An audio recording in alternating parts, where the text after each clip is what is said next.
So I got cut off. So this idea of daily exercise, this is the idea of being able to handle power. There's a version of me that could push me to exercise, and how am I going to do it? And also to not bury the anger, to use it in a way that is with exercise.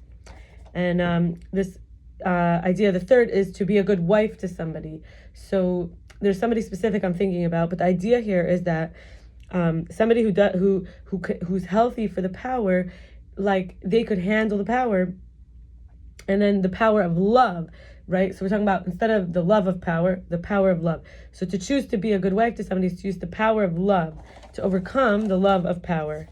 And when you have somebody specific who you feel your higher power tells you to be a good partner to this person, and then in this way, like, that it's worth it to communicate the boundaries. Like, the person I was having a difficult conversation with is not someone I want to be a good wife to, right? Because they can't handle the power, because they act in ways that are like attacking. Okay, and then I know I said I was going to finish, but just, I want to share a couple other things.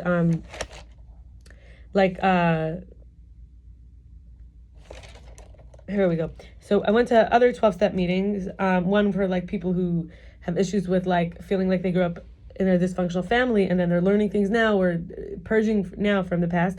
And also, so I learned about, like that I really wanted to be, like I wanted to connect with my hope first. So some of my hopes are a happy, safe family, being a conscious mom, not being controlling or scornful, not seeing myself as the authority or using manipulations to rule over my quote-unquote indignants or subordinates, and in owning my shadow, I didn't need to put it on anyone. I don't need to put it on anyone else. Not needing even anyone to be above or below me, because I could be my own vertical leveled self, highers and lowers that are within. I don't need to have somebody who's like above and below, because once I was a child, and now let's say I'll become a parent, so now they're a child, they're not lower, they're just like in the structure. Like, it could be bigger and smaller, but not necessarily higher and lower in myself. Like, higher and lower meaning who's a lesser one. And I'm not talking about like a littler person. I'm talking about like who's less worthy. So I also went to a 12-step meeting about, like, for example, like maybe when we're having really an attachment or avoidance to someone who's not healthy for us, either romantically or about love or sex. So I was like, why did I choose people who didn't make me feel wanted or worthy or valued? Like that person who I mentioned I was speaking with, I don't need to have contact with somebody who treats me in a very disrespectful way. But like, yet somehow I had to become so good at making them feel worthy, wanted, and valued. Like, this person wanted me to be praising them and grateful while they were like mistreating me. I should be positive and performing. So even when it's at my time or expense, and they're not, like, their expense doesn't matter. So I realized I've grown. I don't actually idealize the arrogance and entitlement and double standards anymore.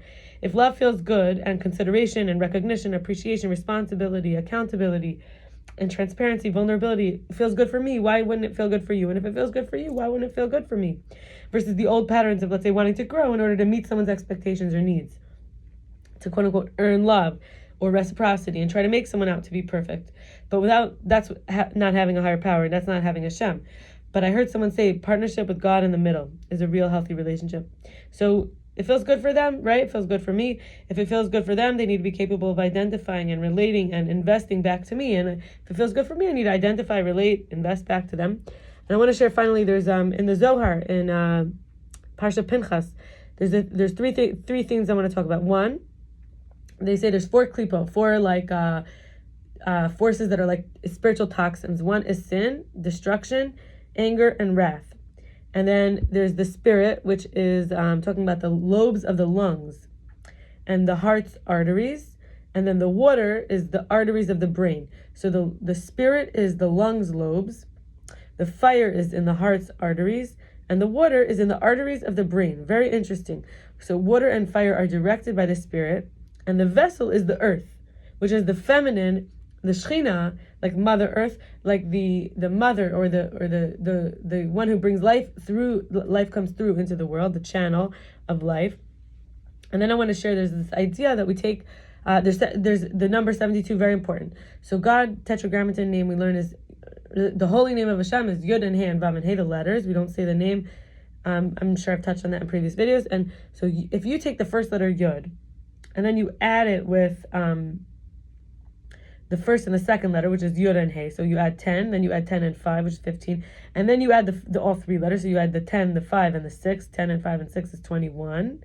And then you add them all together, Yud and He and Vav and He, which is 10 and 5 and 6 and 5, which is 26. You add 26 and 21, which is